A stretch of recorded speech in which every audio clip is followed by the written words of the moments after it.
US President Donald Trump is pushing for more control over everything the federal government and its agencies do, according to experts in presidential authority. They say a string of high-profile firings last week could undermine public trust in agencies that are meant to provide expertise while operating above party politics. In 3 days, Trump fired Federal Reserve Governor Lisa Cook, Centers for Disease Control and Prevention Director Susan Monarez, and railroad regulator Robert Primus. The administration has said Monarez and Primus were dismissed because they did not align with Trump's agenda. Monarez had resisted changes to vaccine policy that she believed contradicted scientific evidence, according to a close associate. Primus's social media included posts that could be read as critical of the Trump administration. Jane Manners, an associate professor of law at Fordham University, said Trump's firings could generate risks to institutions Monarez and Primus belonged to. People who are in charge of making these really important decisions about safety of consumer products, public health, our economy. We don't want those people to be influenced by political pressure. We want instead their decisions to be based on expertise. They want them to be kind of bound by the rule of law. We want them to be based on evidence. We want them to be kind of subject to the rigors of decision making absent political pressure. Meanwhile, the administration has accused Cook of mortgage fraud, which she denies. But Trump made clear another reason for her removal.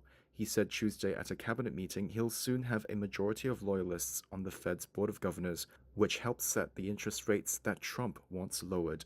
Most US presidents steer clear of commenting about the Federal Reserve, let alone influencing monetary policy or knocking members off the Board of Governors. But Trump has challenged the norm.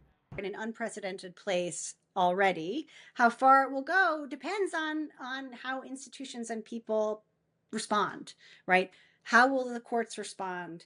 How will the voters respond? How will states respond? All of these things really matter right now for determining that future, for determining whether or not we end up in a truly authoritarian world.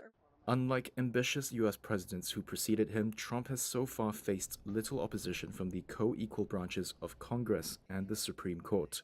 His decision to impose sweeping tariffs on other nations, which rattled markets, came despite a provision in the Constitution granting Congress the power over taxation and tariffs. A federal appeals court on Friday said Trump's approach had overstepped his authority in imposing tariffs.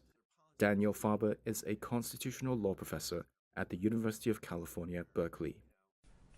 He reduces the tariff and then something else happens and he changes his mind and raises the tariff. But what stays the same is the use of presidential authority, or what he at least believes is presidential authority, to make decisions that have really vast consequences for the economy, without any specific congressional authorization to pursue this policy. You know, part of the constitutional scheme is not just that courts could operate as a check, but Congress is supposed to be active in protecting its own rights and in, sort of generally standing up for, the interests of society where Congress disagrees with the president. The conservative-dominated Supreme Court has also approved of some of Trump's assertions of executive authority. That includes his ability to fire members of nominally independent regulatory agencies.